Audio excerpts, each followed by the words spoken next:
welcome. You're listening to Upstart Live, and I'm Ahmed Yusuf. And I'm Lisa Berg. We're broadcasting from La Trobe University in Bandura.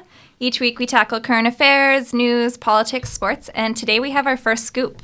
Yeah, and we're going to be using that scoop to tell you an exclusive story of one of the Australian journalists who was detained in Malaysia. And all the days blended into one.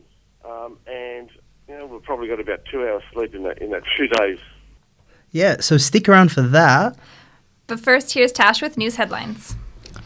Journalists from the Sydney Morning Herald and The Age are outraged as they've just been informed via email that there are plans to cut 120 editorial jobs. The reason behind the cuts is to reduce costs across news and business rooms in Melbourne and Sydney.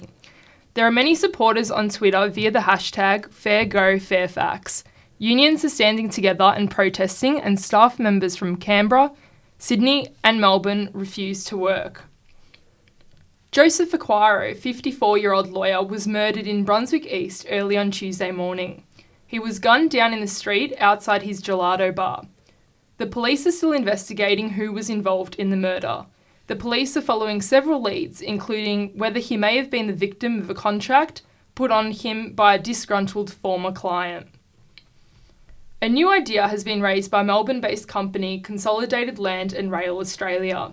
This idea is to create a fast train to link Melbourne and Sydney. At the moment, it takes roughly 10 hours to drive from Melbourne to Sydney, but this fast train would only take 3 hours. The speed is up to 350 kilometres. Prime Minister Malcolm Turnbull is considering the plan. Thanks, Tash. That was Tash with the news headlines. It's just after 1, and you're listening to Upstart Live. Now we're going into our exclusive story. Yes.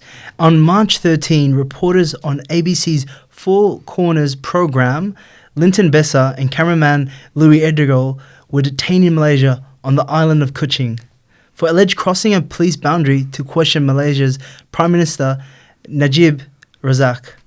They were subsequently detained for a breach of Article 186, which, as Linton described to the BBC, is obstructing a public official in the performance of their duties.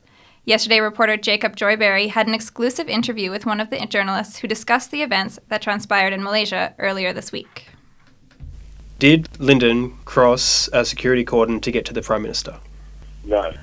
Linton did not cross the security line. That's Louis Eriglu, adamant Linton did not cross a security line. If anything, there wasn't a security line. When we arrived, we weren't told of any so-called security line, or we weren't communicated to. We were just doing what we would normally do in any similar situation. I asked Louis about the reaction from the Malaysian PM. The initial reaction, he sweeps past Linton. He would have heard Linton. Linton was clearly a few decibels above everybody else. And he was polite and he was respectful, but he asked the question. Yeah, Jacob, you probably got one stab at a question, and that was the one question that Linton decided to ask. Not only once, but twice. Hello, Mr. Prime Minister. It's ABC Australia. I'm wondering if you can explain the hundreds of millions of dollars in your account.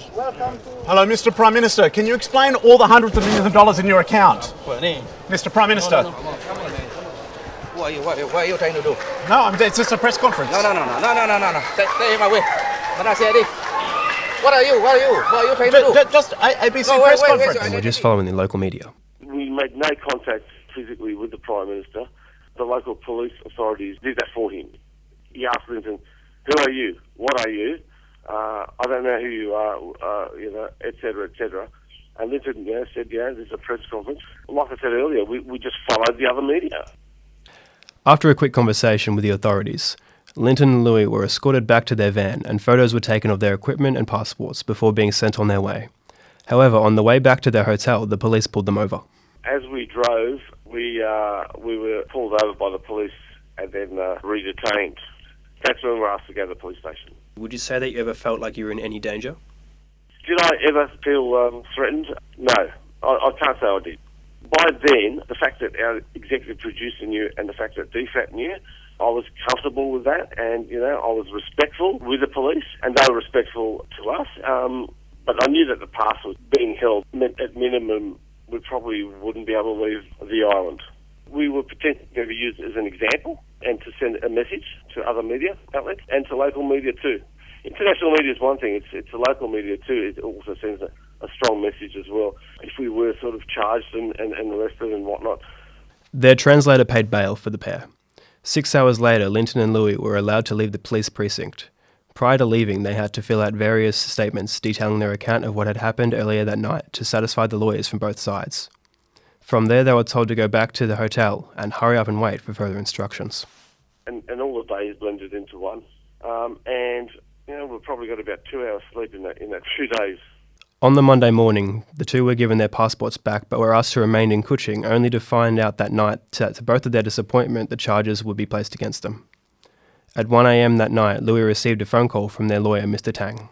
He said, Linton. I said, no, it's Louis, the cameraman. And he said, oh, Louis. I'm downstairs. I said, oh, okay. And he said, I've got some news for you. Can you come and let me in?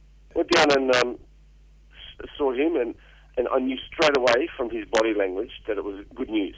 Mr. Tang informed the two that the charges were being dropped and showed them written confirmation from the Chief of Police detailing the terms of their release. What do you think made them release you? I guess you could call it a backflip. So something happened between that time. I mean, all these decisions are, I guess, not made by the police. I'm pretty sure that these are, especially matters that are international, above their pay grade. I'm not sure exactly who, but somebody has told them to basically let us go. But the more it drags on, the more the story's going to snowball and or open up a can of worms, which I guess was their biggest fear. Although Louis is no stranger to being detained overseas, having mentioned his previous confinement in Iran with colleague Tim Palmer, his biggest worry was one that was closer to home. My biggest fear was my daughter's birthday is on the 27th of April. So I thought, okay, if heaven forbid we do get locked up, I was going to miss her Sophia's birthday, and that was upsetting. Everything else I can deal with. That was a really good interview by Jacob Joyberry, who joins us in studio, and it's good to see, I guess, a different view of the story. I guess. Yeah.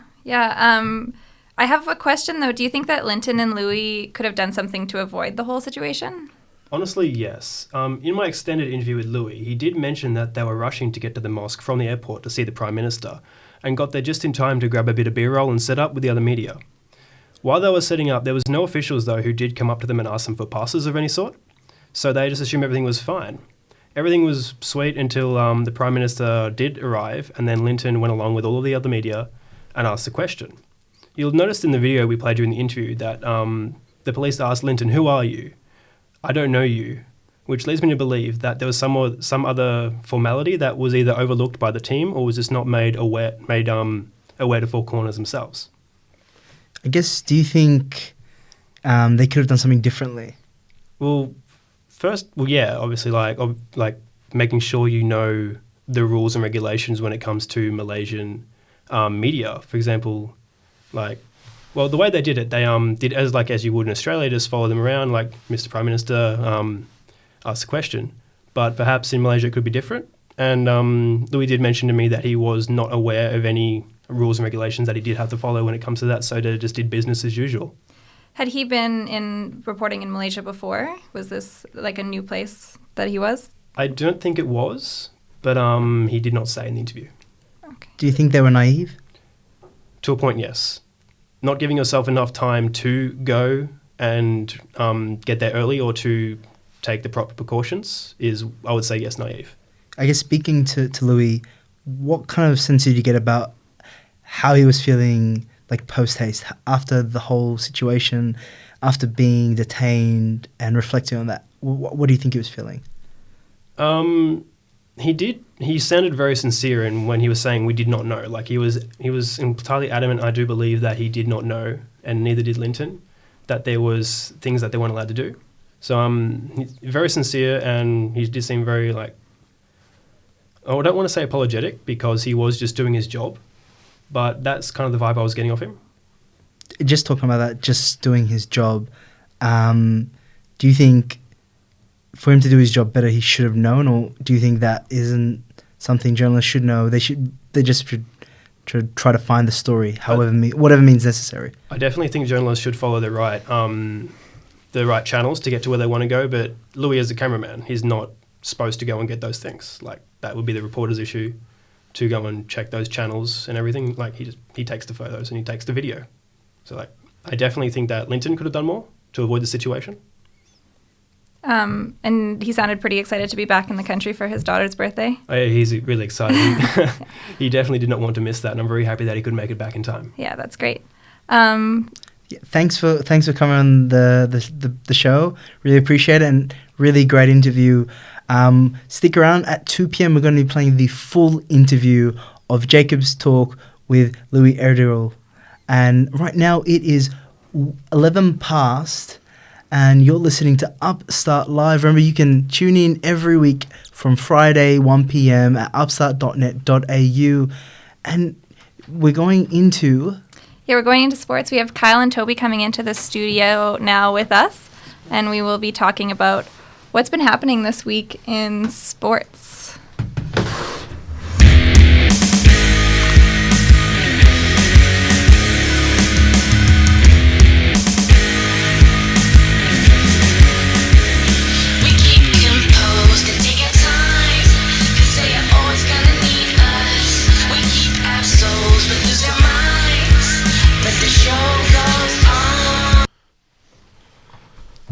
Thanks, guys. Australia kicking off their 2020 World Cup campaign tonight. They're taking on Trans-Tasman rivals New Zealand. New Zealand are fresh off an upset victory over the host nation and favourites India. And today, reports from India are suggesting that there may be a shocking inclusion to the lineup, with young spinner Ashton Agar now a possibility to play the first game. Kyle, do you think Agar should play?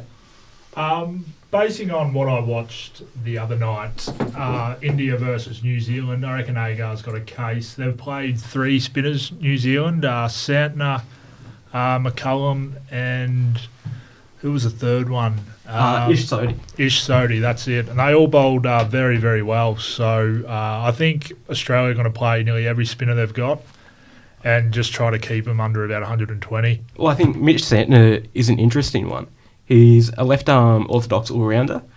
He's not particularly known for turning the ball too much. So someone a lot like Ashton Agar, quite young, not an incredible spinner, but he was able to cause a lot of damage on a turning wicket. If it is such a turning wicket for the Australian game, then he could prove to be a very handy inclusion. Now, of course, there's a bit of debate over David Warner. In the games against South Africa, he was batting at 3 and 4, he proved to be quite handy there, but Darren Lehmann's not ruling out returning into opening. Do you think it should be him, or should it be one of Aaron Finch or Usman Khawaja?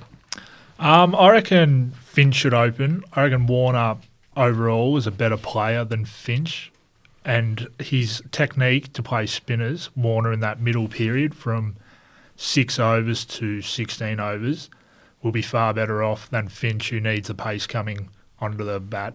Yeah, and that's going to be very important. You know, the middle orders will likely be devoted to spin bowlers. Aaron Finch is a pretty one-dimensional player. Usman Khawaja is not the greatest against spin. Warner's a lot more dynamic. He could prove to be pretty vital during those. Now, what do you think of Australia's chances tonight against New Zealand? I reckon it's genuinely 50-50. It'll come down to how well each team bowls and fields, because I reckon their batting is pretty even. You've got Williamson, Guptill up the top, who are as good as anyone, and you've got Watson and probably Finch opening, who are also just as good as each other. So it'll just come down to how they bowl in the field. Absolutely. And what do you think about Australia overall? Are they a chance to win, to finally break for their maiden victory? I don't think they are. I think the strong teams are India. I reckon there's still a massive chance. Pakistan come out, made 200 against Bangladesh, who Bangladesh are in pretty good form. So Australia, semi-final, I reckon. Semi-final. Looks like there will not be a maiden victory, according to Kyle. Now moving a bit closer to home, the first practice session for the Formula 1 Australian Grand Prix is currently underway. Australian Daniel Ricciardo downplayed his chances of a podium, admitting that while his Red Bull car has improved since last year's disappointing season, it's unlikely to challenge for a podium position. And today, live from Albert Park, we have Josh Cruz. Josh, how's the first session gone so far? Started off pretty quiet. It took about 8 to 10 minutes for the new F1 team Haas to hit the track with Romain Grosjean taking his first laps around in the new car around Albert Park. But the rain's just sort of come back around the circuit, so it's forced the teams back into the garages, and I think there's a couple of cars just going out now. I'm trying to find out who it is. I think Daniel Ricciardo is still top of the tables at the moment, ahead of his teammate Danny Kvyat. And the two Mercedes pair, Hamilton and Rosberg, are down in 5th and 6th. Other than that, it's been pretty quiet because of the rain, and no team wants to bin their car in the first practice session. So, yeah, obviously a bit of a stop-start session. What do you think Ricciardo's chances are looking like this weekend? Yeah, it's a bit up in the air at the moment just because Albert Park's a one-off sort of track. It's got a bit of a street circuit feel to it because, well, it is a street circuit. But he does have a chance to sort of make it onto the podium. They've got a good, Red Bull have a good race pace package, so although they might not make it through to Q3, possibly in qualifying, or the new qualifying system might eliminate them quite early, I think there's still a chance in the race because of the pre-season testing. They showed a lot of good race pace. Okay, so an improvement for Ricciardo. Josh, who's your tip to take out the Grand Prix this weekend? This weekend, I'm thinking Nico Rosberg could have a good solid session in qualifying and put himself on pole, so I reckon he can take it from there as well, because especially since the end of last season, he won the last 4 races as well as putting it on pole. And I think Hamilton's head just might not be in it at the moment, so I think, he might be the one to put your money on. So Josh thinks Nico Rosberg. Thank you very much, Josh. That was Josh Cruz, live from Albert Park. That's why thanks for having me. Now we've got Sasha Doherty in the studio with us for a special piece on some Australian success in the World Surf League. Sash, what do you got for us? Well, actually, the Australians Matt Wilkinson and Tyler White claimed victory on Wednesday, taking out the Quicksilver and Roxy Pros in clean conditions of 3 to 4 foot down at the Gold Coast. Now, this was Matt Wilkinson's first win in 7 years. The final was against American Kolo He and Dino. Tyler Wright was up against Courtney Conlogue, who also was from USA. Wright was strong and controlled in her surfing and pulled off some great technique that ended the final in her winning 14.67 over Conlogue's 10.94. So, Sash, it's not only just a great win for Australian surfers, but I believe also Australian coaches. Yeah, now Glenn Hall, an ex-pro surfer who only finished up last year, known as Micro to the surfing community, has been coaching and mentoring both these surfers. Wilkinson and Micro, though, have known each other for a really long time. They grew up in the same area. As we saw on Wednesday, he's contributed a lot to the success of Wilco winning this tour event.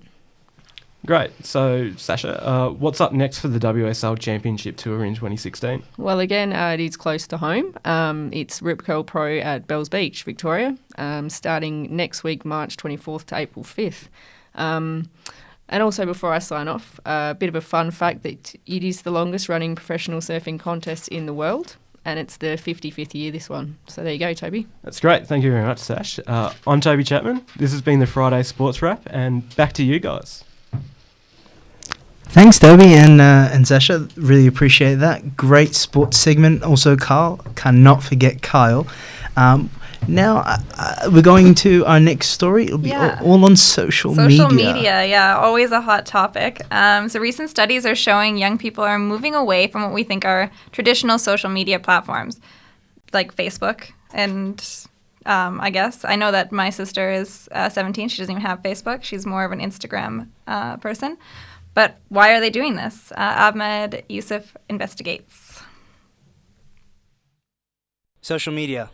We all use it. It's become mainstay in general life. But are young people starting to stray from what we've grown accustomed to as traditional social media channels? I try to find out if there was a pattern emerging.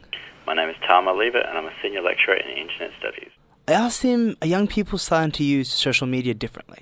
Why do you think there's been a change in what young people and how young people are using social media?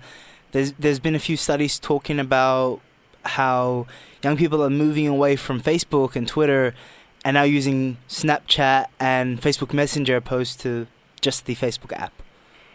Yep, okay. Okay, so there's a couple of things going on. One is that Facebook is no longer just where young people are. Facebook is also where young people's parents and indeed grandparents are.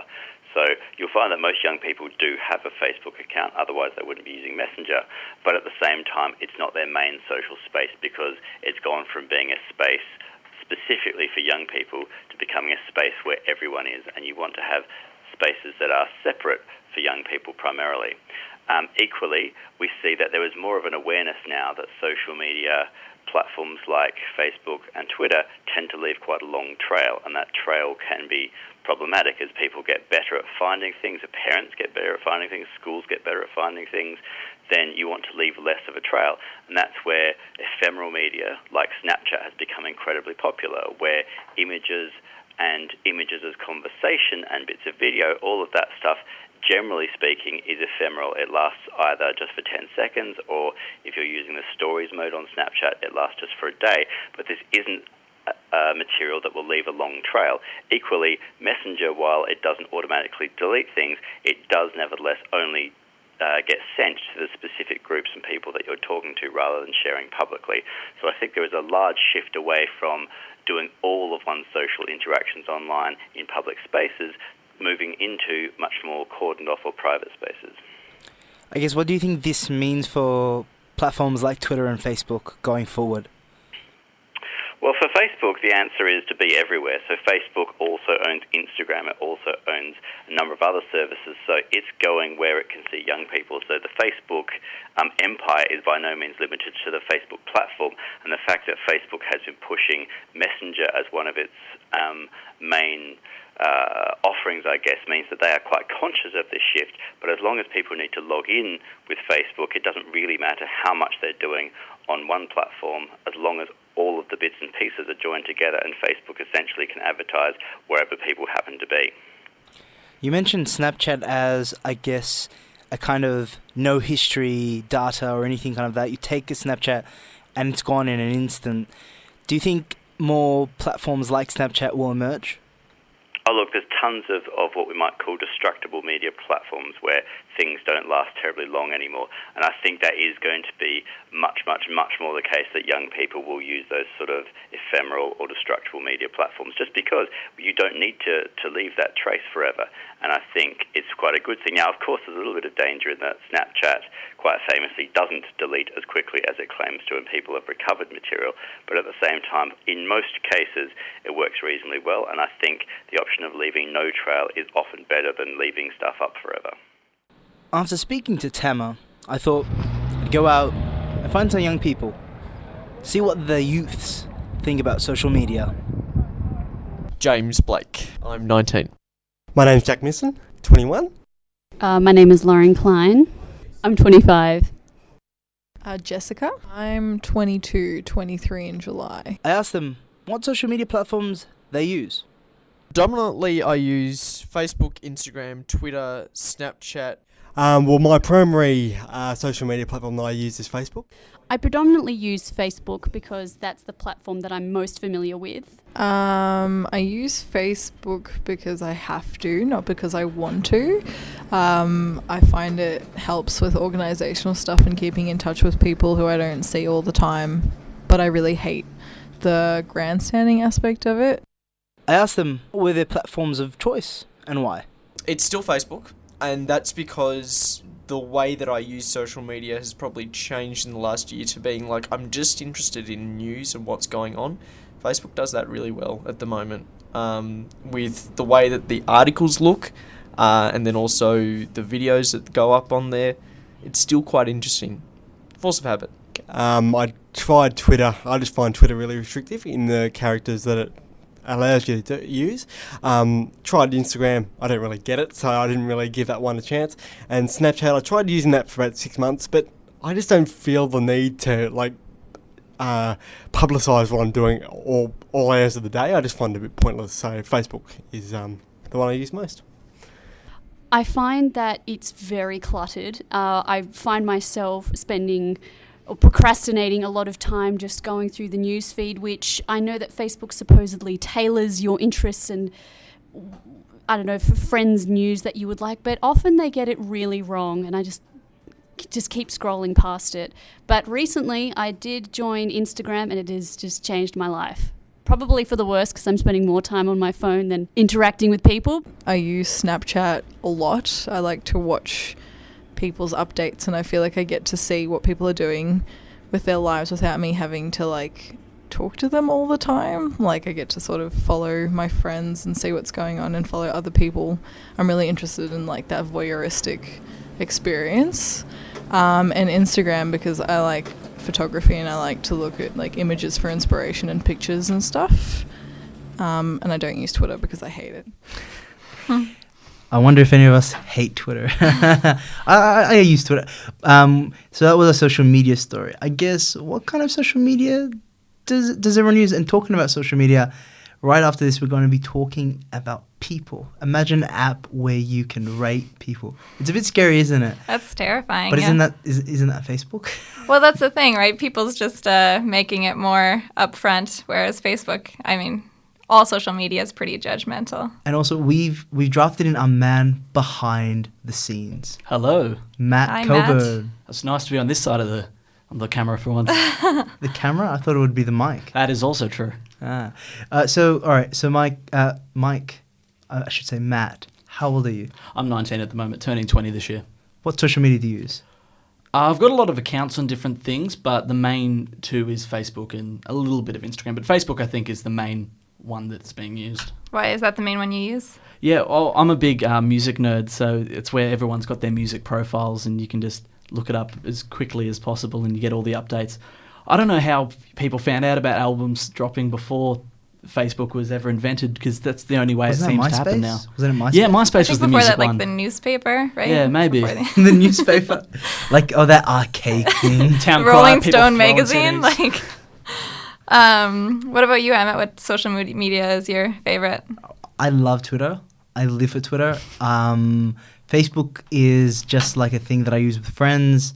It's a bit more personal, but I love and I live for Twitter. Why do you live for Twitter? It's just like, the thing about Twitter that I kind of like is that you can basically curate your news. You can decide what kind of news you want. You can decide what kind of media you want to follow. And I guess that is what kind of draws me to Twitter instead of Facebook, where you get, like that said in the piece, it can get pretty cluttered. Mm-hmm. And yeah, so we're going to be talking to our people person, our people correspondent, I should say. Ben McCready. What kind of social media do you use, Ben?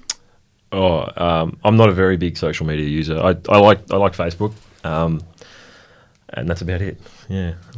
Pretty limited. Yeah, I'm the same way. Facebook and Snapchat, actually. I use Snapchat all the time. I have Snapchat, but Snapchat is so big with young people. Like, when I say young people, I'm older than all of you, so that's interesting. No, like, I'm young, but, like, my sister doesn't even have a Facebook. She's 15 years old, and apparently, like, 16, 15, 14, 13-year-olds love Snapchat. Yeah, my sister's, she just turned 17, and she's big on Snapchat and Instagram. She also doesn't have Facebook. But I like Snapchat because I am from Canada, and so I get to see all my friends' faces that, all the time, every day. I never fully understood Snapchat, though, because it's like, I find people now, whenever they're off doing something, it's like it didn't really happen if it's not on Snapchat. So someone will be at a party and they'll be Snapchatting a thing instead of actually enjoying each other's company. Do you think that's an actual issue going on at the moment? People are starting to just live in a screen and not actually, live their life outside of it?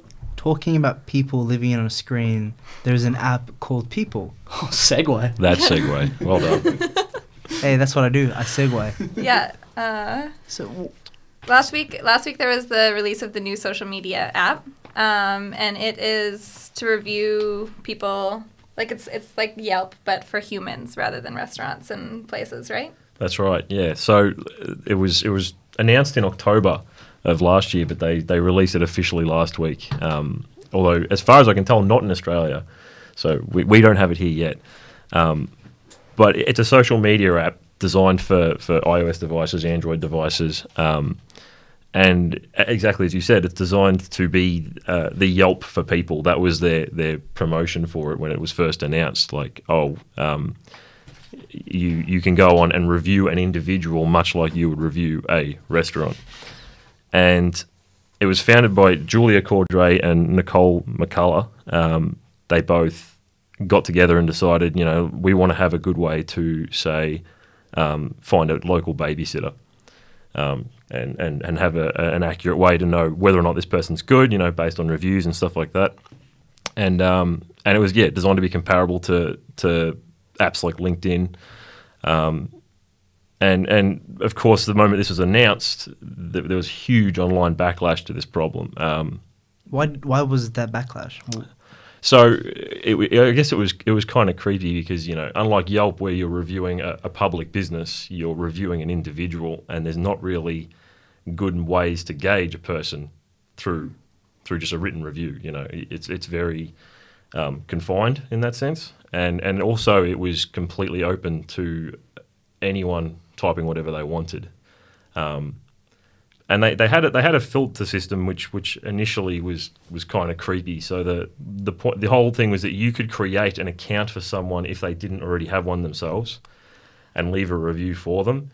And to do that, you had to have their phone number, and you had to have their Facebook, and you had to be at least 21 years of age. That isn't very hard. Yeah. That isn't very hard. But it sounds like it started from like good intentions, though, right? These women wanted to just find a babysitter. And people are running, it could turn into, have really negative effects with just judging anyone at any time. I mean, because it's not just assessing people based on their professional aptitude, it's their character which is being called into question. And that's why it's really dicey in terms of reviewing someone. Has it changed or modified its way of being? Like the app has developers thought about altering how anyone can just come in and infiltrate it? Yeah, so as a result of that backlash, they actually went almost back to the drawing board on this thing and said, hey, how can we change it to be more user-friendly? And in doing that, they kind of took its teeth out. Now it's completely opt-in, so you can't have an account made for you. Someone can recommend you to have an account, and then you'll get a text message saying, hey, do you want to create one? But if you don't opt into it, you won't ever have one. No one can write reviews about you. So is it still a broad review of the person, though, or is it just professional reviews?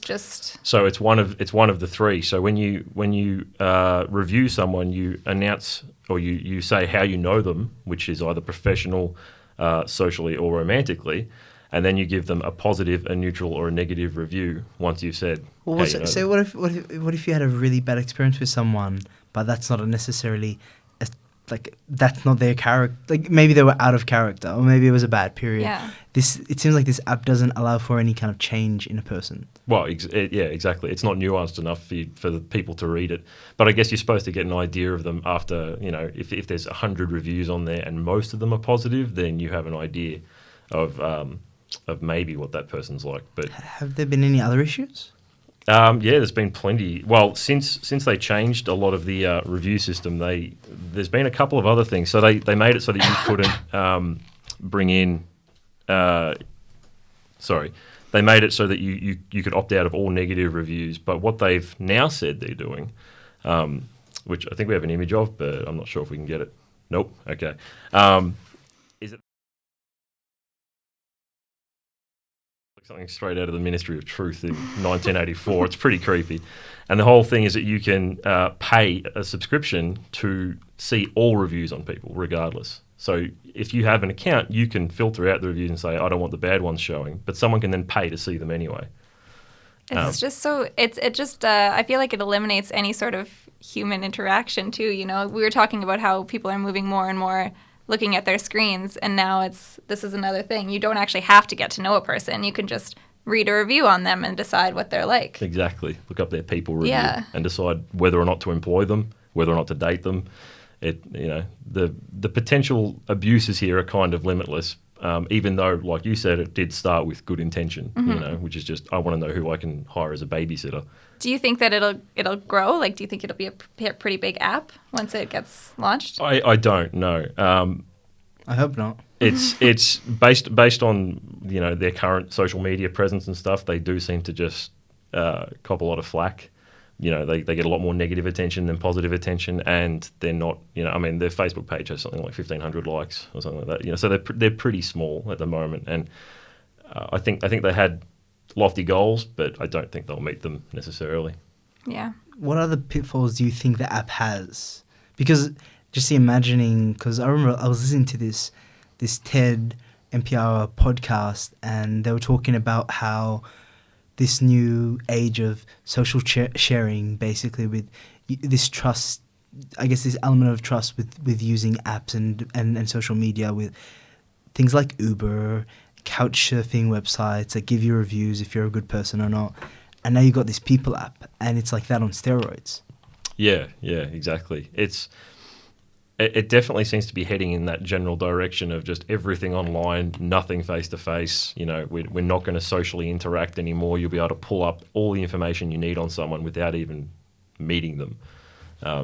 It's an interesting thing. And we're just progressively getting worse and worse with these apps. And whether or not it's a bad thing is up for debate, but yeah, it's a interesting topic regardless. And just before you go, what social media platforms do you use? So Facebook is I use that because it's great for uni. And what else? I'd like to give People a shot. I don't know if you guys have heard of that, but thanks Ben. Thank you, thanks, Ben. guys. And now we're going into What the Wah with Alana. You make it sound a lot more fun than I ever could. Like, I feel like we should get some theme music for this. I know, yes. That has to be something a bit crazy, because if sport has a theme song, then I deserve a theme song. Absolutely. Yeah, we'll come back to it. Anyway, in a warning to all teachers, tutors and educators out there, kids will always get you with their gadgets. School officials say a Georgia teacher has resigned after a high school student said she recorded him calling her the dumbest girl he's ever met. I don't know how I'd feel about having my teacher calling me the dumbest person they've ever met, but anyway, 16-year-old junior Shania Hunter said she was trying to catch up before a test in December and asked her teacher a question. She says her teacher, Mr. Corey Hunter, replied, "I've been around for 37 years and clearly you are the dumbest girl I have ever met."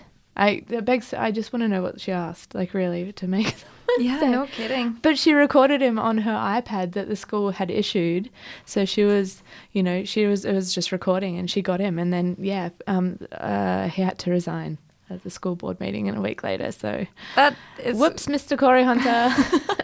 That'd be pretty detrimental, I guess, for the girl the young 16. person. What is that? Like year 11 or something? No, like that's year 10.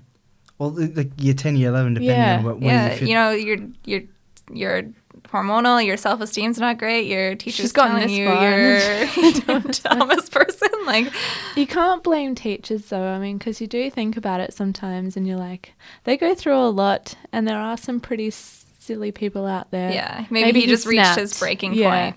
37 years. She was just time. in the firing line. But speaking of students, a French student who had taken some breaks has finally earned her doctorate at 90 years old. This week, Mrs. Berlier, I think that's French, excuse my terrible translation, became one of the oldest people in France to be awarded a doctorate, 30 years after she first began researching immigrant workers in eastern France.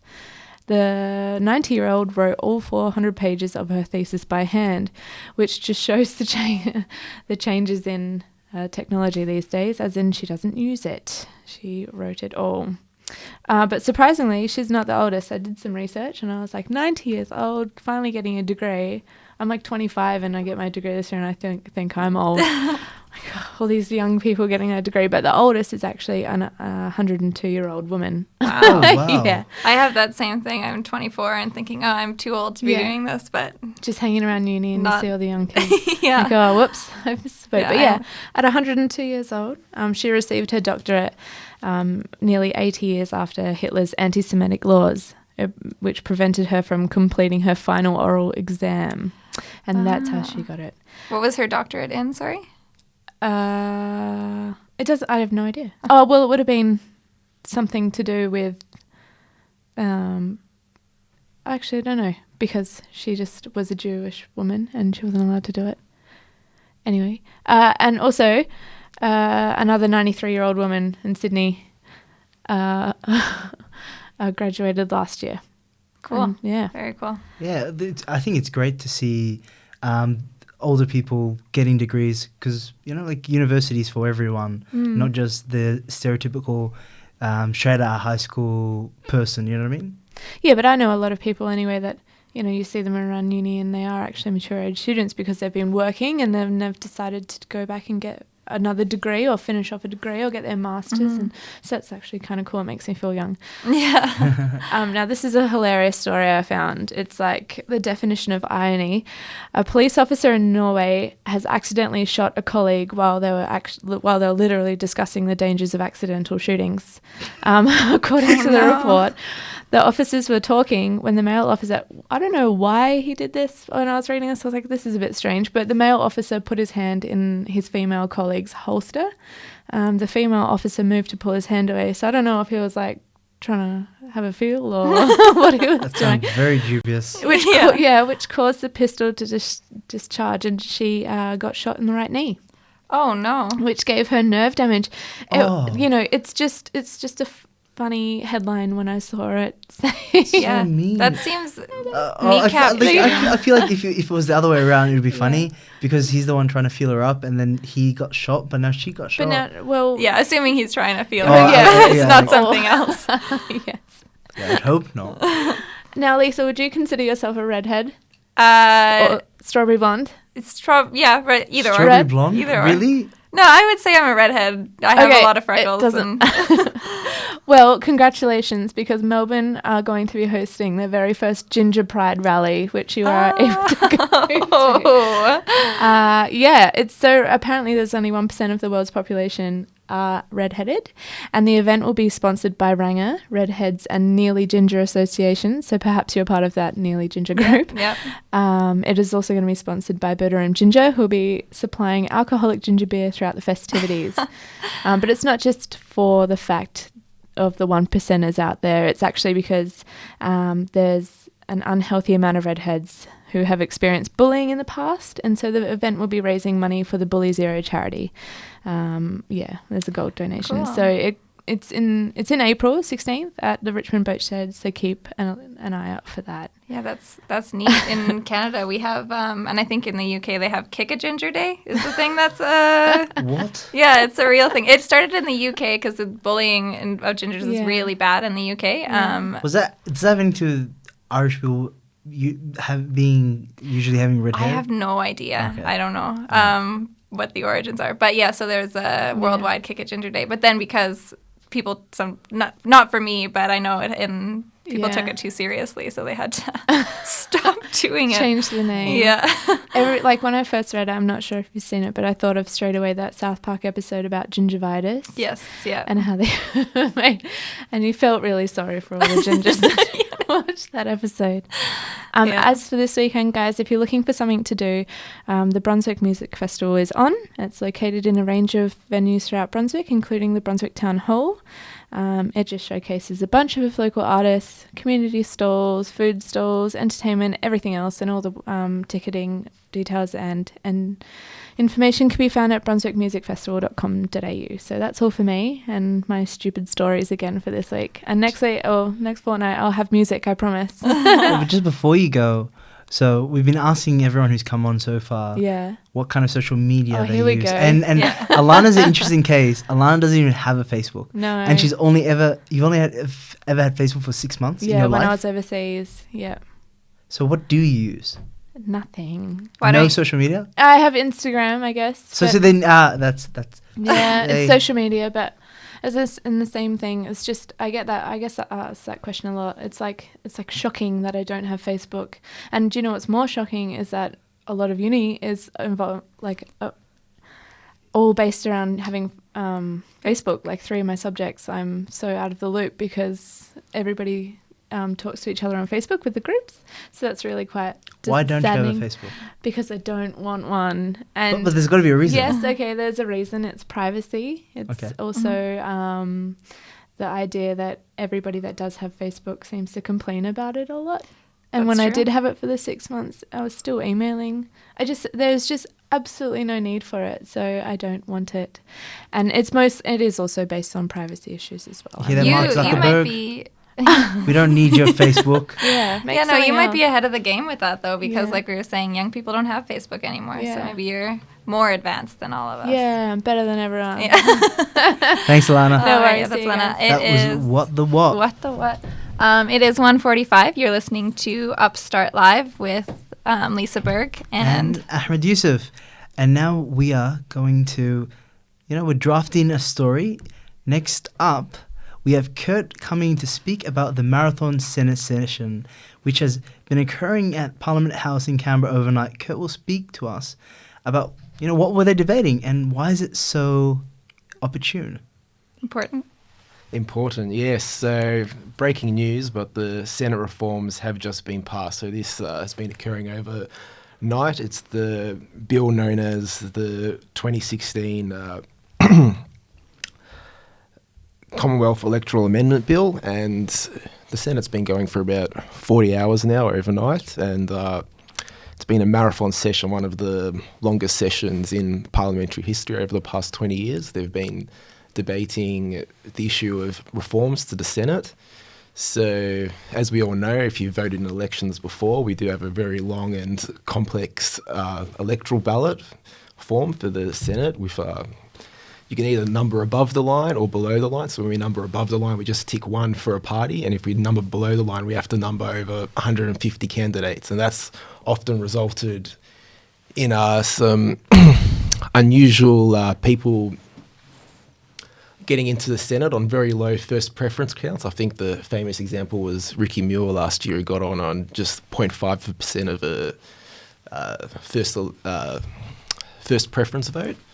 And the Coalition and the Greens have come together in an agreement to change that. They want to just put numbering above the form from 1 to 6 of the top parties, and the threat to that is that it'll be more difficult for smaller parties to get seats at the next election, because there'll be less chance of flow-on preferences going to them. So there is a threat. If you listen to the Labor politicians and the crossbench politicians in the Senate, that they will have less say in the future. So there is some. Why do you think this Senate, this marathon Senate run has happened? Do you think it's trying to, like you said, to contain the Ricky Muirs of this world and make sure instead of getting Ricky Muir, you get a Labor or Liberal or Greens person in? Is that the end game, do you think? Yeah, that's certainly the end game from the Liberals and the Greens perspective. The Greens have been against voting. They've wanted electoral change reform since about 2004, and the Liberals and the Coalition have also been for it. So it is to stop the Ricky Muirs of this world getting in. And what will be some of the other consequences of the Commonwealth Electoral Amendment Bill 2016? it'll mean smaller parties will find it harder to get in, so it'll mean there'll be top domain parties will only be likely to get seats in the next parliament. So about 20% of the vote at the moment normally goes to minor parties, but if you can only vote above the line for your top 6 preferences, it means that a lot of those minor parties and those voices won't exist in the next parliament, which will be beneficial, of course, for the party in power, because of course the Coalition's had a lot of trouble trying to pass their budgetary platform last year with the fractured Senate and having to get it past all of the minor parties. So it'll be beneficial to them. Interesting. I kind of feel like it's a way to cement power for established forces. Are you worried about that? Does that worry you? Yeah, I think it's a concern for a lot of people. If there's less minor views in the party, less different views, it's a concern. Yeah, definitely. And I guess you're talking about how the Greens have been wanting to do this for a while. Has this been I guess coming, because I think I've been reading stories about Senate reform for a while now. Yeah, so the Greens have been for it since 2004, because in 2004 they lost out on getting an extra person elected to the Senate because of the preference deal. Ended up getting a family first senator was elected. I think it was Bob Day. So they feel pretty aggrieved since then. But it feels like that they're taking the ladder out from underneath themselves. That they use those minor voting preferences to help themselves get into power in the early 90s with the nuclear disarmament party and stuff like that. They used flow-on of preferences to be able to get a seat in Parliament, and now they're established as a main party. They're taking that ladder away, so other smaller parties can't get people into the Senate and establish themselves as the main party. Do you think they're trying to, I guess, stop themselves from losing power, say similar to, I guess, the Democrats, who were kind of like a kind of non-established, not one of the big parties like Labour or Liberal, but they're around to cause trouble and get preference deals. They're trying to maintain power in that sense. Yeah, so in the past parliaments, the Greens have often held the balance of power, but in this parliament, because of the way the Senate voting worked out last time, we ended up with a large crossbench of minor parties. So you have people like the Palmer United Party, you've got independents like Jackie Lambie, Glenn Lazarus, you've got the Motoring Enthusiast Party, you've got the Liberal Democrats, and you've got the Labor Democratic Party and the Family First Party. So there's a large cross-section of minor parties there, and to get policies passed, they'll need to converse with all of them to get through. And I think the Greens normally used to hold that balance of power, but now that balance of power has moved to the crossbench. So they'll be wanting to take that back in the future. Thanks for coming on the show. It is 1:51. We are broadcasting live from the LTU studios. You can listen to the show on upstart.net.au every Friday from 1 p.m. And we're going to rebroadcast our package from earlier. We're going to be talking to Louis Ertugrul, who was detained in Malaysia, one of the journalists detained in Malaysia. And the story was from Jacob Joyberry. And here is the package again. And also stay tuned to 2 o'clock, where we'll be playing our full exclusive interview, unedited. So stay tuned for that. Did Lyndon cross a security cordon to get to the Prime Minister? No. Linton did not cross the security line. That's Louis Ertugrul, adamant Linton did not cross a security line. If anything, there wasn't a security line. When we arrived, we weren't told of any so-called security line, or we weren't communicated to. We were just doing what we would normally do in any similar situation. I asked Louis about the reaction from the Malaysian PM. The initial reaction, he sweeps past Linton.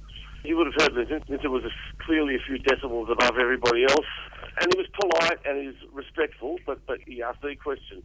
Yeah, Jacob, you probably got one stab at a question, and that was the one question that Linton decided to ask. Not only once, but twice. Louis was confused. He thought that they were doing the right thing and were just following the local media. We made no contact physically with the Prime Minister. The local police authorities did that for him. He asked Linton, "Who are you? What are you? I don't know who you are, et cetera, et cetera." And Linton said, this is a press conference. Like I said earlier, we just followed the other media. After a quick conversation with the authorities, Linton and Louis were escorted back to their van and photos were taken of their equipment and passports before being sent on their way. However, on the way back to their hotel, the police pulled them over. As we drove, we were pulled over by the police and then re-detained. That's when we were asked to go to the police station. Would you say that you ever felt like you were in any danger? Did I ever feel threatened? No, I can't say I did. By then, the fact that our executive producer knew and the fact that DFAT knew, I was comfortable with that, and I was respectful with the police, and they were respectful to us. But I knew that the pass was being held meant at minimum we probably wouldn't be able to leave the island. We were potentially going to be used as an example and to send a message to other media outlets and to local media too. International media is one thing, it's the local media too. It also sends a strong message as well. If we were sort of charged and arrested and whatnot. Their translator paid bail for the pair. 6 hours later, Linton and Louis were allowed to leave the police precinct. Prior to leaving, they had to fill out various statements detailing their account of what had happened earlier that night to satisfy the lawyers from both sides. From there, they were told to go back to the hotel and hurry up and wait for further instructions. And all the days blended into one. And, we've probably got about 2 hours sleep in that 2 days. On the Monday morning, the two were given their passports back but were asked to remain in Kuching, only to find out that night that to both of their disappointment, the charges would be placed against them. At 1 a.m. that night, Louis received a phone call from their lawyer, Mr. Tang. He said, Linton. I said, no, it's Louis, the cameraman. And he said, Louis. I'm downstairs. I said, oh, okay. And he said, I've got some news for you. Can you come and let me in? Went down and saw him, and I knew straight away from his body language that it was good news. Mr. Tang informed the two that the charges were being dropped and showed them written confirmation from the Chief of Police detailing the terms of their release. What do you think made them release you? I guess you could call it a backflip. So something happened between that time. I mean, all these decisions are, I guess, not made by the police. I'm pretty sure that these are, especially matters that they're international, above their pay grade. I'm not sure exactly who, but somebody has told them to basically let us go. But the more it drags on, the more the story's going to snowball and or open up a can of worms, which I guess was their biggest fear. Although Louis is no stranger to being detained overseas, having mentioned his previous confinement in Iran with colleague Tim Palmer, his biggest worry was one that was closer to home. My biggest fear was my daughter's birthday is on the 27th of April. So I thought, okay, if heaven forbid we do we do get locked up, I was going to miss her Sophia's birthday, and that was upsetting. Everything else I can deal with. That was Jacob Joyberry talking to Louis Iraglu again about being detained in Malaysia. We have Phil Kafkalutis here, who is actually a friend of Louis. Yes, and I've known Louis for about 20 years, a little bit more than 20 years. And Louis, right from the time I knew him as a young cameraman, was that sort of guy as you picked up in that interview, a very easygoing sort of fellow and always willing to put his body on the line for doing stories. And when Jacob spoke to Louis just then, Louis was overseas and they're continuing on their investigation of this story. So it's going to keep going on. So we'll find out more about that. But Louis was a very interesting character right from the very beginning. We covered a lot of crime stories together, and as well as political stories.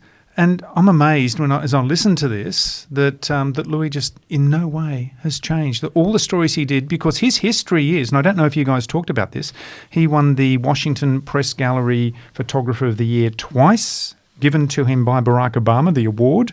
There's a great video on YouTube of Louis doing a big dance in front of a wall in Washington saying, I won the award. You know, he was really excited about it. And since he's come back to Australia, he, as you heard in that interview, the thing that really worried him was that he wouldn't be back in time to see his daughter's birthday, Sophia's birthday. And when you think about, that's the sort of guy that Louis is. He's more concerned about upsetting his family than the fact that he could have been in jail for 20 years or 2 years or whatever, however long it was. But as I say, they're back on the road again and they're determined to keep going with this story, which I think is a good lesson for anybody in journalism. I think a lot of us would have gone, I nearly scored 2 years in a Malaysian jail of all places. But no, Louis said, came back with Linton, we're going to keep going on this story, you know, which is extraordinary. And that's... I think that's what good journalism is all about. Definitely. And I guess that's a lesson to all the journalism students listening to our broadcast, which you can listen to every week from Friday to at 1 p.m. on upstart.net.au. And it's going to be extended today, of course, as you were just saying. It was going to be extended. We're going to be playing the entirety of the interview that Jacob had with Louis in just a few minutes. But before we do, I'm just going to say a few words and give a few credits to some of the participants of the show. Yeah. Obviously, to executive producer Phil Kafkalutis. Oh, thank you. Senior producer Max Robbins. Sports producer Carl Humphreys. Reporters Jacob Joyberry, Tash Relos, Ben McCurdy, Toby Chapman, Alana Mazurek. music by Mini Coop, and our beautiful single man behind the scenes, Matt Coburg. Yeah, thank you, Coburn. everybody. Is it important that he's single? Anyway. Thank you. And now we'll be playing the extended version of the Louis Eriglu interview. First up, Louis, just wanted to run by you. We'll get your first-hand account of what exactly happened on the day. Okay, so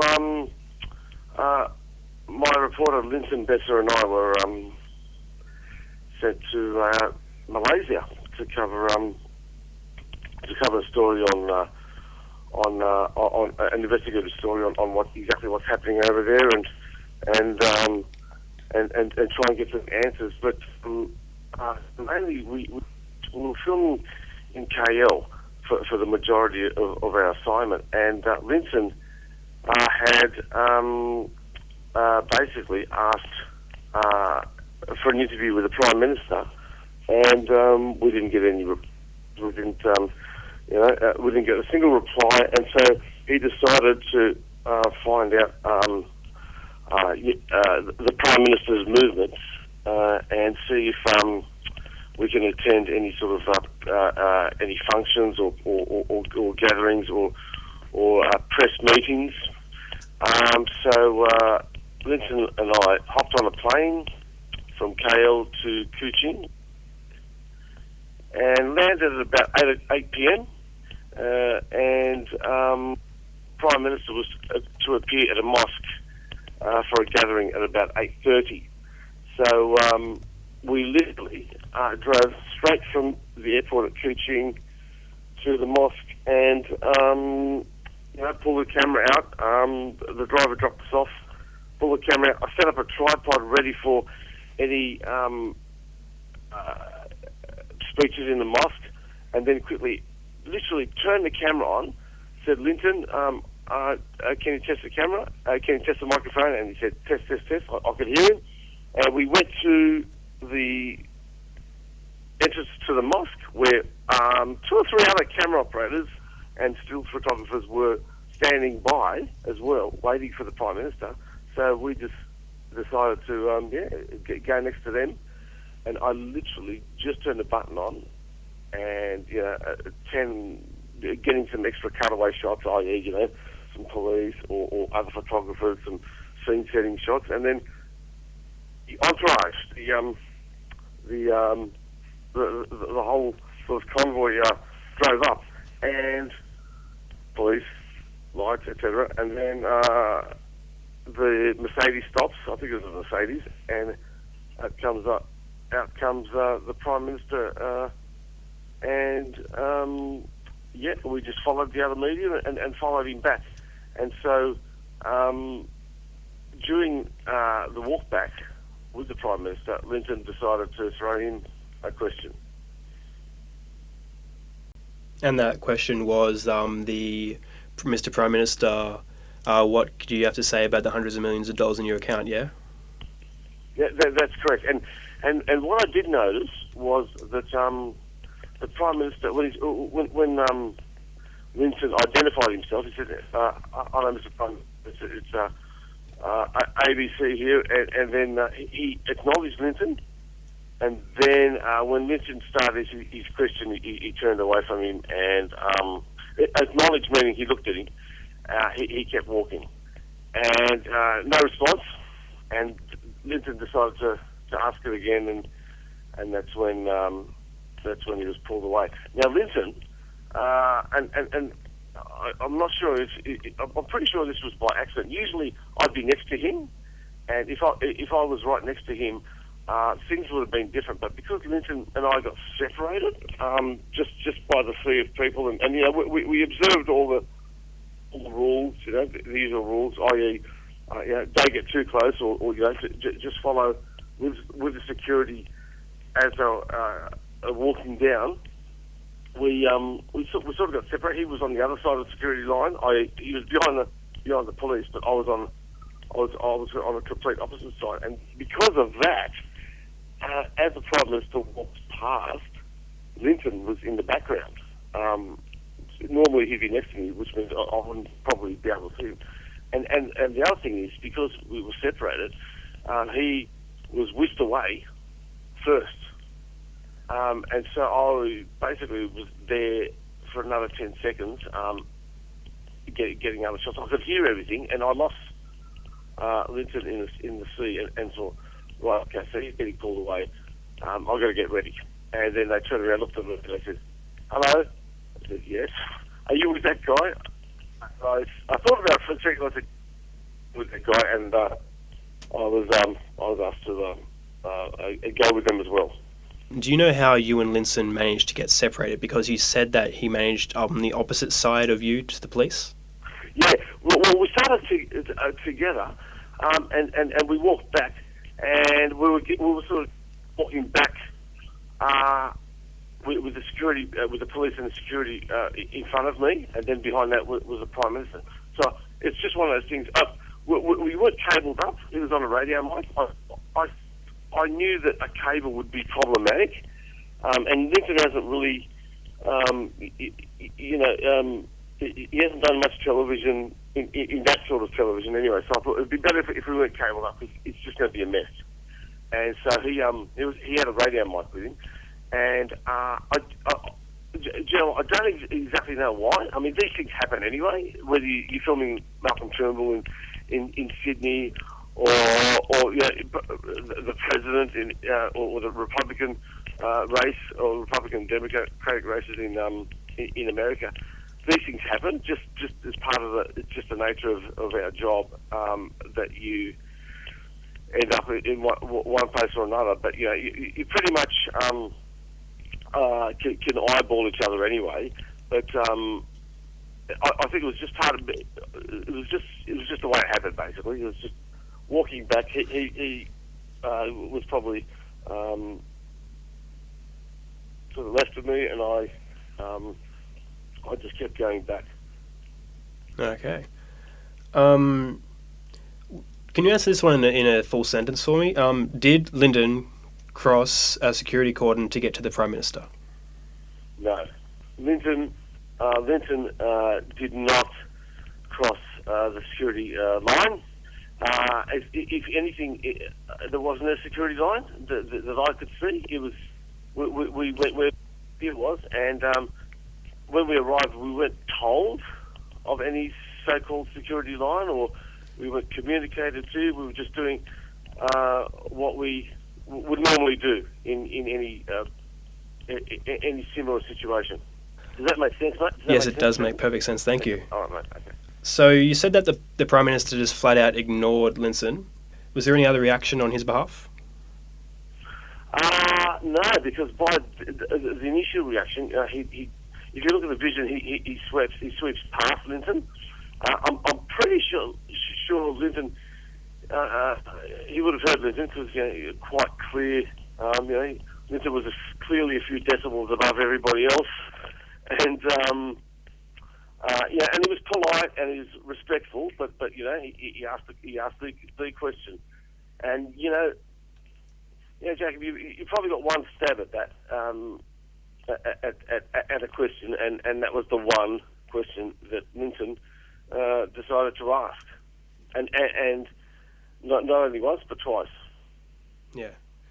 Thank you. Moving on. Did you see the Prime Minister direct you to be escorted away and arrested? No, he's we other people did that for him. We made no contact verbally or physically with the Prime Minister. So the local police authorities did that for him. He asked Linton, "Who are you? What are you? I don't know who you are, etc., etc." And Linton, said, "There's a press conference," because we were told there's a press conference there as well, and and we like I said earlier, we just followed the other media, taking photos with him. Okay. You said that the policeman said he didn't know who you are. Do you think maybe there was some sort of need to get permission prior to be there?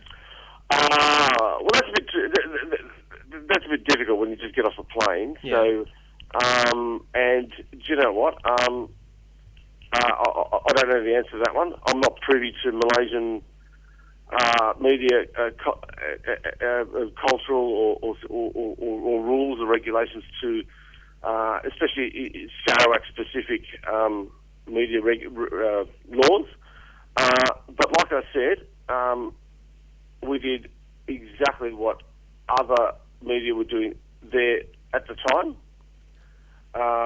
So, i.e., we stood our ground, we held our position, and when he came, we walked back with him, and not in an aggressive way, in a respectful way. When we were asked to stop, we stopped. We didn't deliberately seek out to break any security laws, and nor did we ever discuss that.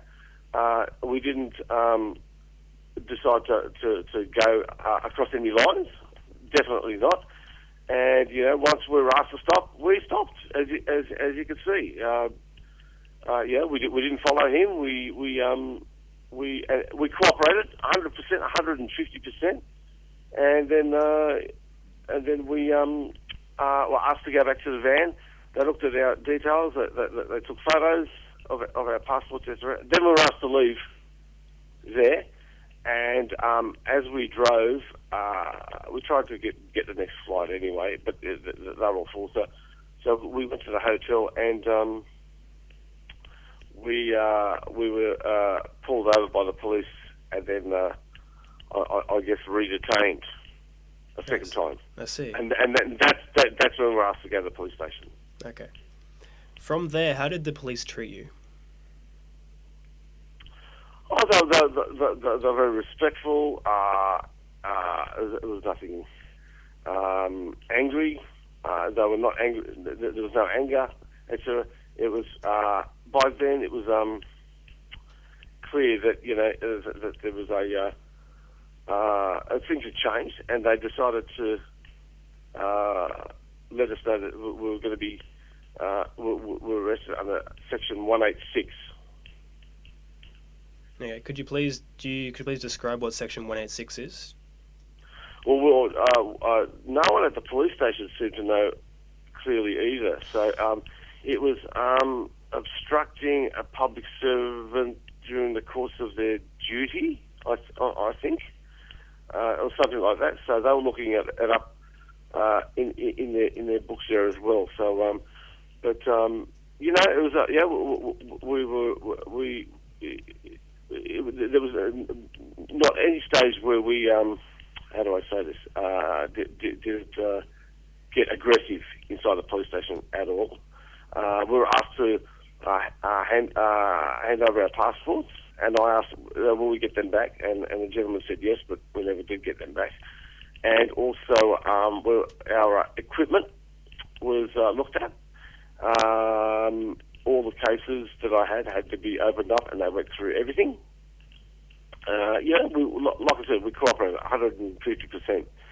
And then we were asked to sign a statement, and I guess I spoke to Linton. I said, look, two things we should, if this escalates, because it seemed to just slowly escalate, I thought we should get the ambassador involved. We really should. And so he spoke to our executive producer, and Sally Nova managed to get hold of DFAT, and to the point where they contacted us, and we made sure that the police knew that the DFAT was made aware of our situation. So they did in fact allow you access to Australian diplomatic officials. But we had our phones still, and so as a result, we were able to make contact with our executive producer, and who contacted DFAT, and then DFAT I guess contacted us. So, but did they physically come down? No, no one thought that would be necessary at the time. What we did get was permission to call a lawyer, and so we contacted our lawyer. Oh, cool. A local lawyer who came down and assisted us about an hour, and he came at about midnight. And from then on, he was by our side, and he was he's a good man to have on your side. Sounds like it. Yeah. You said things started to escalate slowly. Would you say that you ever felt like you were in any danger? That's a good question. Because it's starting to, it was a bit of a blur because we've basically been up since 6 in the morning, so all the days were blending into one. It's quite a long shoot, this one, in 7 days. So that started early, and by then it was like 1 in the morning. Did I ever feel threatened? No, I can't say I did. I can't say that. I thought, look, by then, the fact that our executive producer knew and the fact that DFAT knew, I was comfortable with that, and I was respectful with the police, and so and they were respectful to us.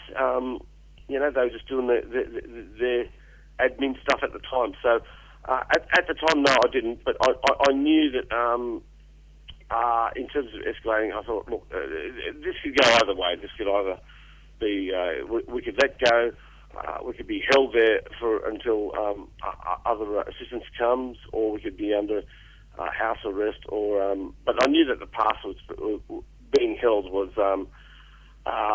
meant that at minimum we probably wouldn't be able to leave the island. Okay. When you were in the police station, were you ever hinted at or told, or in any way, that you might be spending jail time? The lawyer mentioned law of Section 186 and what that meant. A fine and jail term, yes. Okay. The worst case scenario was jail term. Jail term. Okay. Have you received a fine? Beg pardon? Have you guys received a fine for encroaching upon the act? Well, no. I'll leave that with my lawyer to discuss if that's all right. No, fair enough. He I don't want knows to push anything. Parties. But what I can say is our translator, he put up the bail for us to when we were allowed to go. Even though they held our passports, we made bail through our fixer stroke translator. And I don't know, are you familiar with the term fixer? Not entirely, no. Okay, a fixer, especially on overseas assignments, is your translator stroke producer, and you would have a fixer in would have a fixer in Moscow, would have a fixer that people just use in Delhi, New Delhi, or Indonesia, et cetera, et cetera. And what they do is they the contacts they're not doing that. And more importantly, they translate when required. The local area, anyone better than Vincent and I will definitely know. And so to go to people, he was held as well, but he didn't get charged. And he put up the bail. God love him. Sounds like a good guy. So they detained your fixer for what reason? Just purely the fact that he was with us. But he was he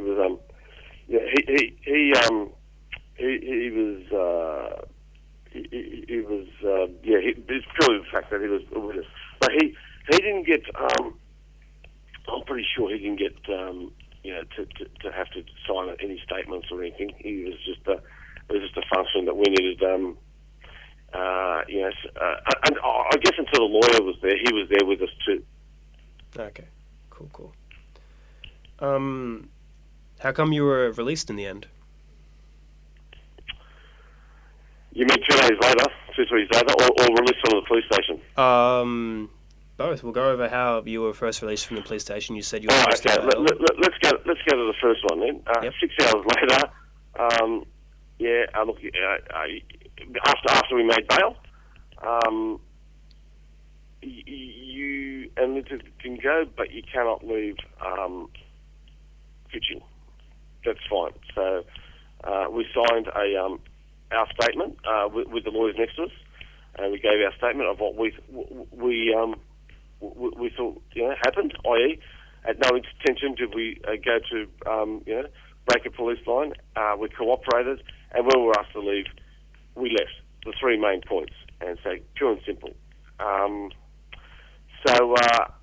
they were happy, once we were happy, the lawyers were happy. We were able to leave to wait further instructions, and the bail went till Wednesday. So from Wednesday onwards, it was either resubmitted or we were allowed to go. So it was basically it was from then on it was hurry up and wait, and so we went back to the hotel, and I guess by then the media, the news had come out, and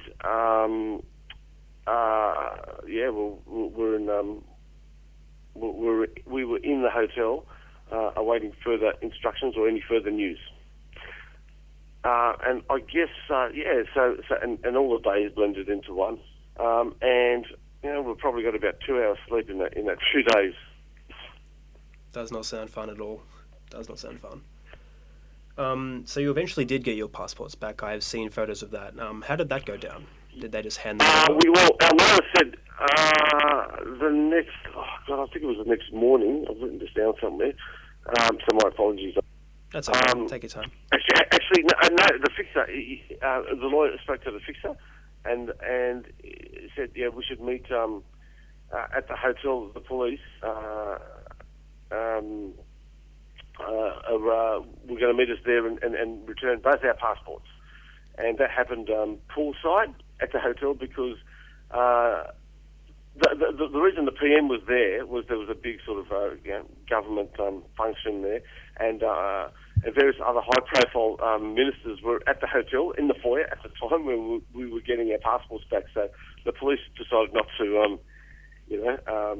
cause any sort of extra angst. So they decided to meet us at the hotel, and it was delightful. I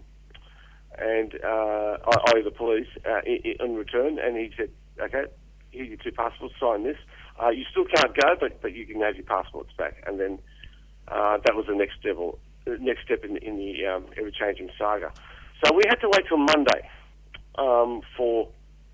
so basically we spent the day there.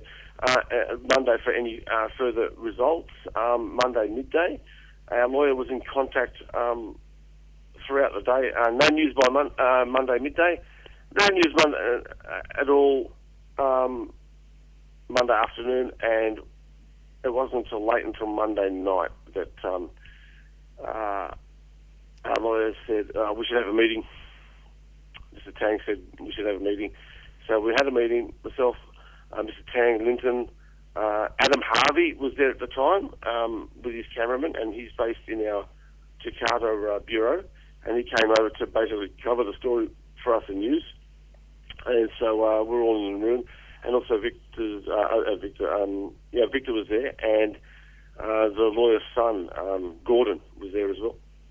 And we had a conference call with Sydney, and basically we were all informed that they were going to press. They did want us to appear at court the next day, 8:30, and that we would have to decide whether we enter a plea, guilty or not guilty. And I guess we had to prepare for that. So that conference call was with various Gavin Morris and Bruce Belsham and Sally, the executive producer, and an ABC lawyer.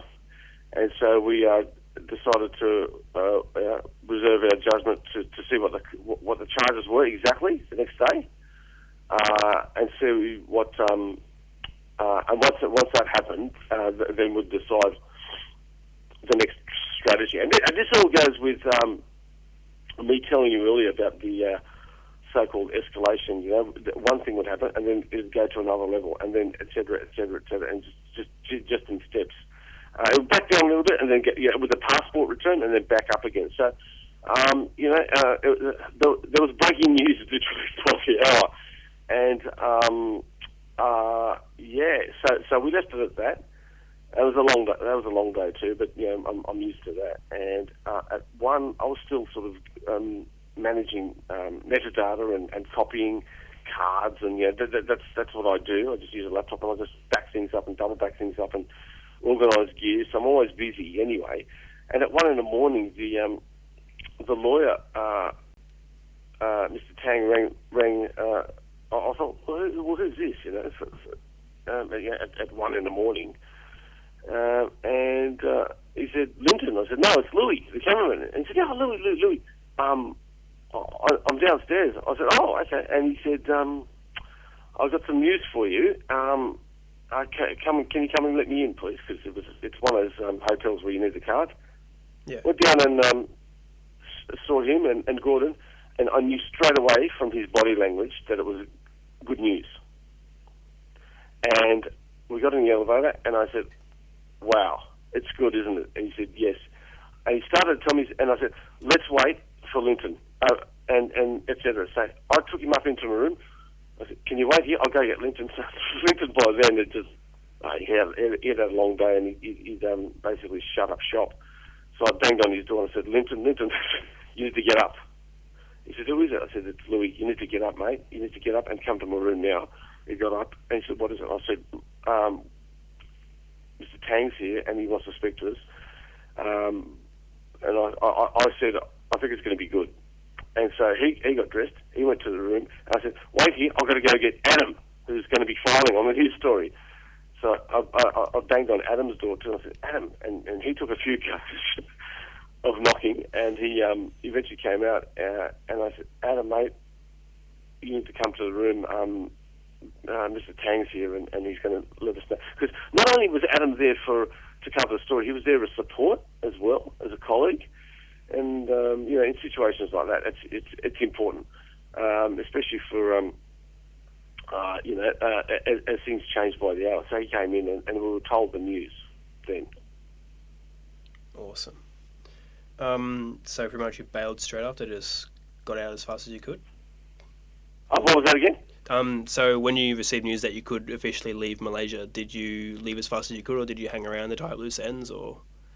I just said, listen, I believe it when we were on the plane, because I just prepared myself for the worst, and that's how I am, and because that way you're prepared, and mentally and whatnot. So it was good news and whatnot. He said, listen, we have to go to the police station at 8:30 the next day, and front them and sign a couple of things, and then we will be escorted to the airport. And I said, yep, that works fine. Linton was happy with that.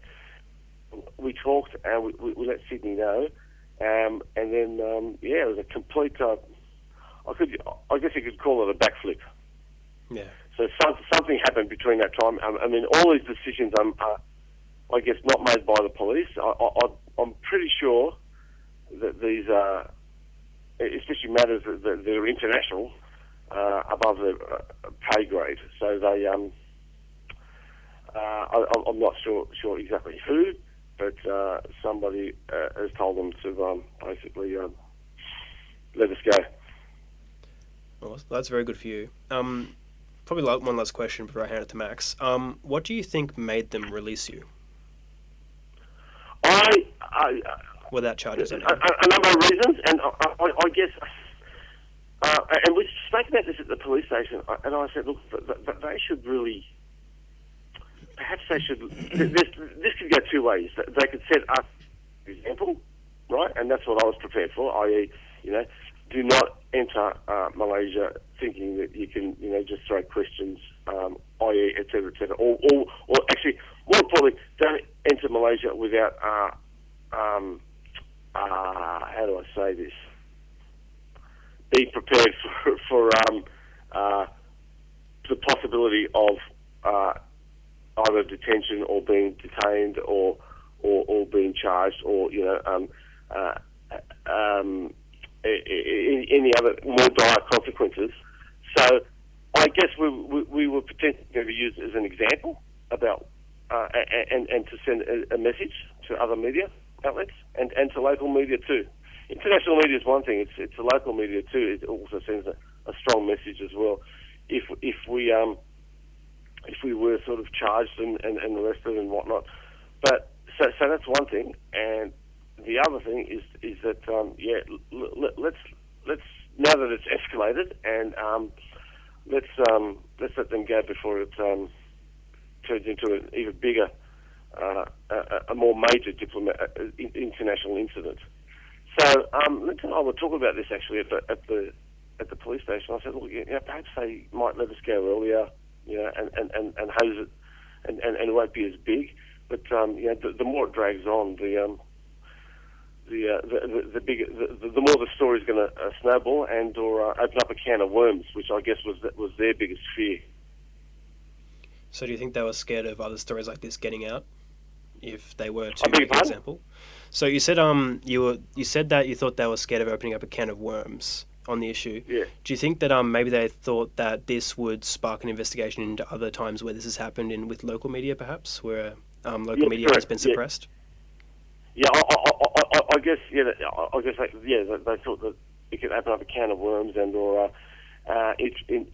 from just this 1 or 50 seconds worth of vision make which was problematic for them. Linton's question because they clamped down hard on that it would the consequence for them would be far worse.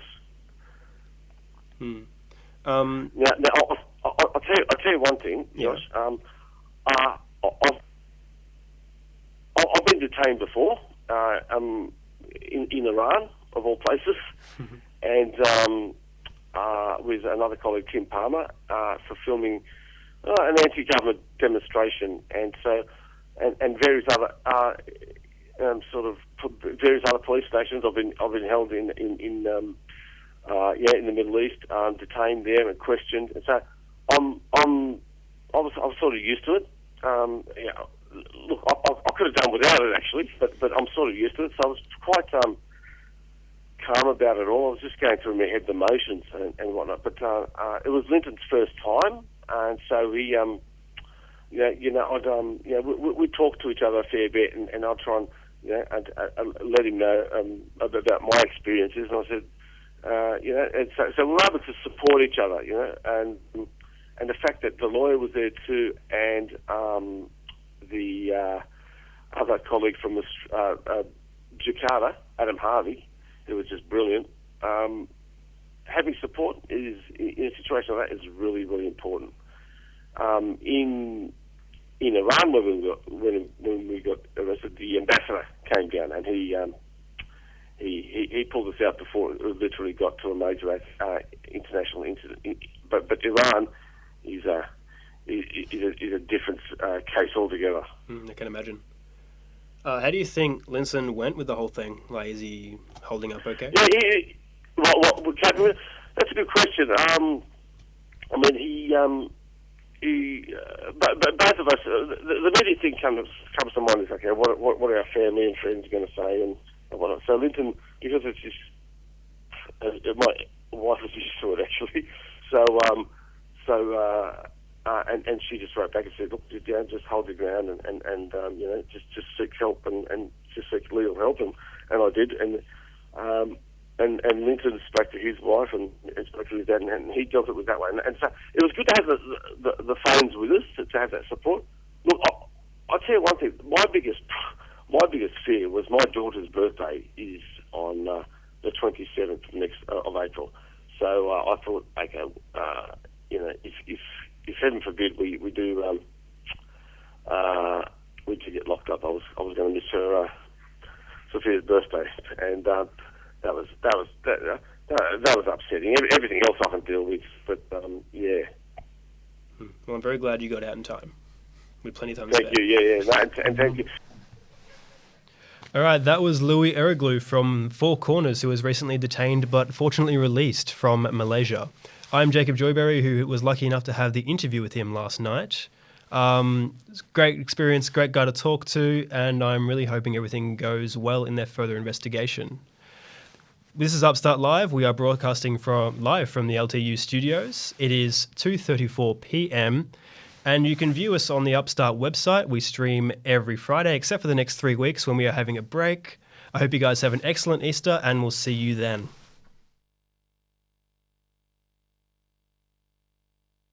And all the days blended into one.